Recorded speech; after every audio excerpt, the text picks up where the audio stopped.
गरीबों की शान, गरीबों की जान, गरीबों के स्वाभिमान। ग्राम पंचायत गौरिया से प्रधान पद के सेवक, प्रधान पद के प्रत्याशी और इस बार होने वाले प्रधान विक्रम सिंह चौहान जी। मेरे भाई और बहनों याद रखना, इस बार विक्रम सिंह चौहान भैया को जिताना है और अपने गांव गौरिया को बहुत सुंदर बनाना है, क्योंकि शिक्षित हैं, ईमानदार हैं, कर्मठ है आपके भाई विक्रम सिंह चौहान जी। तो भूलना मत, अपने गांव को चमकाना है, एक नंबर पे लाना है तो विक्रम भैया को जिताना है। गायक गगनदीप सिंह। अब की विरोधियन के लागे नहीं दौआ, जिताई दिया काका,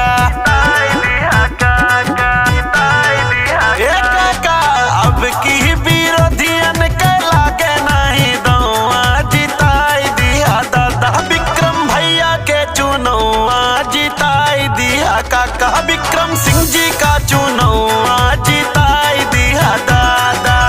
विक्रम सिंह भैया कहते हैं कि काम किया है काम करूंगा, जन जन का सम्मान करूंगा, काम किया है काम करूंगा, झूठा वादा नहीं करूंगा। जब मैं प्रधान बनूंगा तो मैं गांव का प्रधान नहीं, गांव का बच्चा बच्चा प्रधान होगा, गांव का हर नौजवान प्रधान होगा। जहां सड़क नहीं वहां सड़क बनवाऊंगा, जहां बिजली नहीं वहां बिजली लगवाऊंगा, नरेगा का पूरा पैसा दिलवाऊंगा, गरीबों को कोटे का पूरा गल्ला दिलवाऊंगा। विक्रम सिंह चौहान।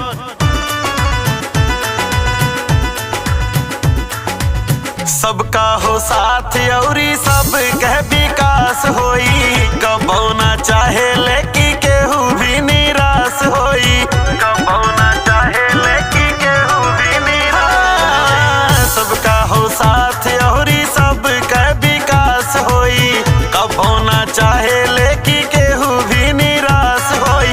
नमवा बढ़ौले बाटे घर के बेटौआ, जिताई दिया दादा,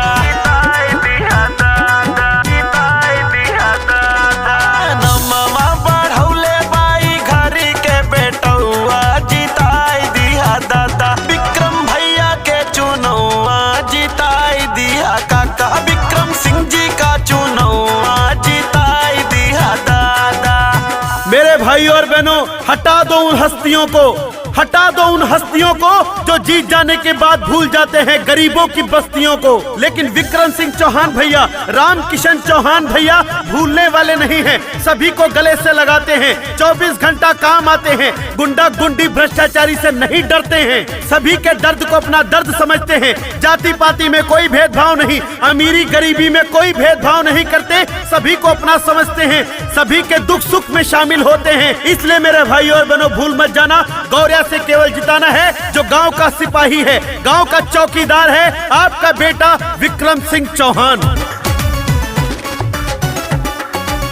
ना करे राजनीति ना ही कोई नेता है, दुख सुख में साथ रहे सबका ये बेटा है, दुख सुख में साथ रहे सबका ये बेटा है। ना करे राजनीति ना ही कोई नेता है, दुख सुख में साथ रहे सबका ये बेटा है। बेईमान मन के बिगाड़ दी है भौआ, जिताई दिहु काकी, बेईमान मन के बिगाड़ दी है भौआ, जिताई दिहु काका विक्रम भैया के चुनौआ, जिताई दिया काका विक्रम सिंह जी का चुनौआ, जिताई दिया दादा।